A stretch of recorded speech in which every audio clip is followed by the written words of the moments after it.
नमस्कार और एक बार फिर से आपका स्वागत है हमारे इस यूट्यूब चैनल में। हम डिस्कस कर रहे हैं अपने चौथे पेपर M4R5 का पहला चैप्टर जिसका नाम है इंट्रोडक्शन टू IoT। और इसी सीरीज़ को आगे बढ़ाते हुए आज हम डिस्कस करने वाले हैं टाइप्स ऑफ नेटवर्क की। अब टाइप्स ऑफ नेटवर्क मैं शुरू करूं उसके पहले आपको समझना होगा कि नेटवर्क क्या होता है।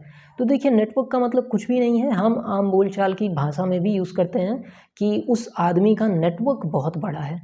तो नेटवर्क का मतलब क्या हुआ कि उसकी पहुंच वो ज़्यादा लोगों से जुड़ा हुआ है। नेटवर्क मार्केटिंग भी होती है कि आप 3 लोग को जोड़िए, फिर 3 लोग को जोड़िए, तो ये एक नेटवर्क बना रहे हैं। तो इंसान जब एक दूसरे से जुड़ता है तो इंसानों का नेटवर्क होता है।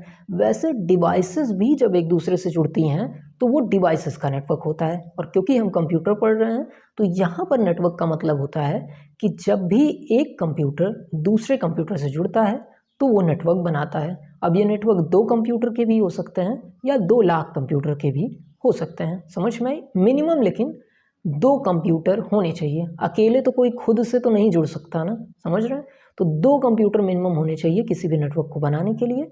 और जब ये 2 कंप्यूटर या 2 से ज़्यादा कंप्यूटर आपस में जुड़ते हैं तो क्या बनता है? नेटवर्क बनता है। अब पहले हम जो पढ़ते आ रहे थे उसमें 3 ही मेन पार्ट थे। देखिए, लैन, मैन, वैन, ये हमने कहीं ना कहीं सुना होगा। Local area network, metropolitan area network and third one is wide area network. तो ये तीनों तो हमने पढ़े हुए हैं, लेकिन अभी और भी टाइप हम देखेंगे, या कह सकते हैं इन्हीं नेटवर्क को छोटी छोटी कैटेगरीज में बांटा गया है, उसी को हम देखने वाले हैं। तो सबसे पहले शुरुआत करते हैं बैन का, बॉडी एरिया नेटवर्क।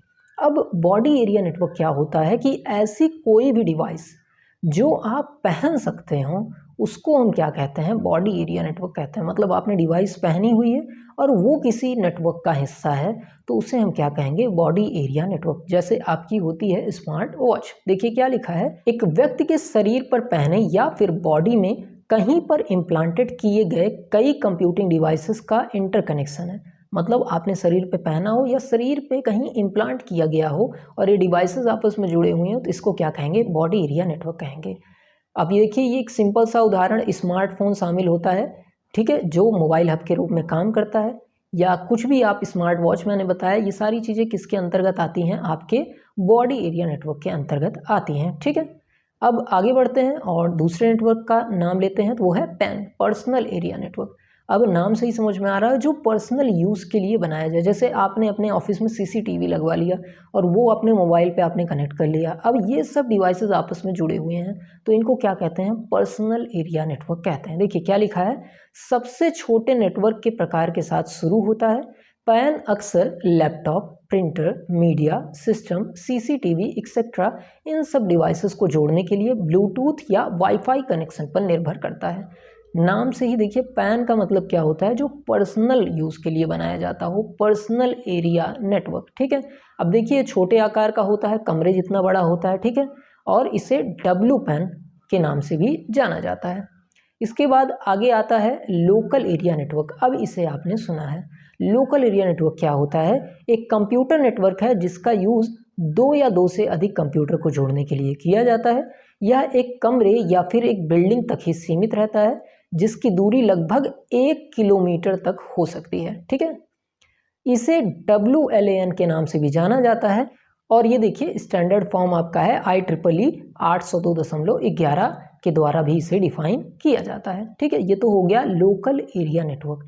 ठीक है, अगर नाम भी ध्यान से समझेंगे तो ये खुद ही सब कुछ बताता रहता है। अब हो गया ये 1 किलोमीटर की दूरी तक। उसके बाद आया मेट्रोपॉलिटन एरिया नेटवर्क। अब मेट्रोपॉलिटन एरिया नेटवर्क क्या होता है? ये बड़ा होता है लोकल एरिया नेटवर्क से, और वाइड एरिया नेटवर्क से ये छोटा होता है। ठीक, यह नेटवर्क एक टाउन या सिटी तक सीमित रहता है। देखिए वो 1 किलोमीटर तक था और ये पूरे शहर भर में फैला होता है। ठीक है, जिसे लोकल एरिया नेटवर्क आपस में जुड़े होते हैं। मतलब इसमें कई सारे लोकल एरिया नेटवर्क आपस में जुड़े होते हैं, जैसे केबल टीवी का नेटवर्क। ठीक है, आप समझ ही गए होंगे इस चीज़ को क्या मैं कहना चाह रहा हूँ। अगर 1 किलोमीटर की दूरी तक है तो उसे आप कहेंगे लोकल एरिया नेटवर्क। पूरे शहर भर में फैला है तो उसे आप कहेंगे मेट्रोपॉलिटन एरिया नेटवर्क। ठीक है, अब इसको जोड़ने के लिए कोएक्सियल केबल और फाइबर ऑप्टिकल केबल का यूज़ किया जाता है। ये पब्लिक और प्राइवेट दोनों तरीके से हो सकते हैं। इसके बाद बात आती है वाइड एरिया नेटवर्क की। अब वाइड एरिया नेटवर्क मान के चलिए कि या तो पूरे देश भर में फैला रहेगा या एक देश को दूसरे देश से जोड़ेगा। जैसे मान लीजिए जियो का नेटवर्क है तो पूरे इंडिया भर में है, तो ये क्या है, वाइड एरिया नेटवर्क है। और मान लीजिए वोडाफोन का नेटवर्क है तो ये पूरी दुनिया भर में फैला है, तो इसे आप क्या कहेंगे, वाइड एरिया नेटवर्क कहेंगे। समझ में वाइड एरिया नेटवर्क क्या होता है।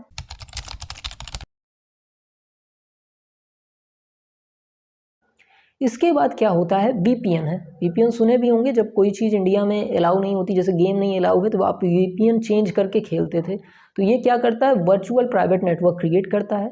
इसमें समझिए कि देखिए आपके पास जो सिग्नल या इंटरनेट आ रहा है वो टावर से ही आ रहा है। अब ये क्या करता है, ये सिक्योरिटी को बढ़ाने का काम करता है कि जब आपके मोबाइल से डेटा निकलता है तो ये उसको इनक्रिप्टेड फॉर्म में कर देता है, मतलब कोड लैंग्वेज में बदल देता है। मान लीजिए रास्ते में कोई आपका डेटा चुरा लेता है तो उसको असली मैसेज ना प्राप्त होके कोड वाला मैसेज प्राप्त होगा और वो कोई भी उसका मिसयूज नहीं कर पाएगा। इसको सिक्योरिटी के लिए यूज़ किया जाता है। समझ में आई बात। ये जैसे मान लीजिए हमने अपने मोबाइल से हाय टाइप किया और आपके पास भेजा, अब ये मोबाइल से जब निकलेगा हाय तो ये हाय बदल के किसी कोडेड फॉर्म में परिवर्तित हो जाएगा। तो मान लीजिए रास्ते में किसी ने हमारे मैसेज को चुरा लिया तो वो असली मैसेज कभी नहीं पढ़ पाएगा। समझ में आया। देखिए यही चीज़ यहाँ पर लिखी हुई है कि वीपीएन एक वर्चुअल कम्युनिकेशन नेटवर्क है जो कंप्यूटर नेटवर्क की बुनियादी सुविधाओं का इस्तेमाल करके कंप्यूटर सिस्टम को लॉजिकल रूप से करता है या यूज़र के कनेक्शन प्रक्रिया को इनक्रिप्ट करके दूरस्थ संस्थानों से नेटवर्क का उपयोग करने की अनुमति देते हुए नेटवर्क तक पहुँचाने को प्रतिबंधित करता है। मतलब ये आपके डेटा को सिक्योर कर देता है। इसके बाद देखिए ग्लोबल एरिया नेटवर्क है। अब ग्लोबल एरिया नेटवर्क को समझिए वाइड एरिया नेटवर्क का भाई ही है। जैसे वाइड एरिया नेटवर्क है वैसे ग्लोबल एरिया नेटवर्क भी है। देखिए यह नेटवर्क असीमित भौगोलिक क्षेत्र को कवर कर सकता है। यह एक नेटवर्क है जिसका उपयोग वायरलेस लैन, सैटेलाइट कवरेज क्षेत्रों आदि के लिए अनियंत्रित संख्या में मोबाइल का समर्थन देने के लिए किया जाता है। जैसे मैंने सिम का एग्जाम्पल लिया कि इसकी कोई सीमा नहीं होती। जब बहुत ही ज़्यादा अच्छी नेटवर्क दूरी में नेटवर्क आपको चाहिए होता है तो आप ग्लोबल एरिया नेटवर्क का यूज़ करते हैं। ठीक है, तो ये हमारे कुछ टाइप्स थे किसके, नेटवर्क के। और नेटवर्क क्या होता है, कंप्यूटर को आपस में जोड़ते हैं तो नेटवर्क बनता है। समझ में आ गया होगा आपको। ये पीडीएफ आप डिस्क्रिप्शन से डाउनलोड कर सकते हैं। आशा है कि आपको ये लेक्चर समझ में आया हो। अगर समझ में आया हो तो लाइक सब्सक्राइब करिए। कोई अगर सवाल आपका रह गया हो तो कमेंट सेक्शन में पूछिए, हम आपका ज़रूर जवाब देंगे। मिलते हैं अगले लेक्चर में। धन्यवाद।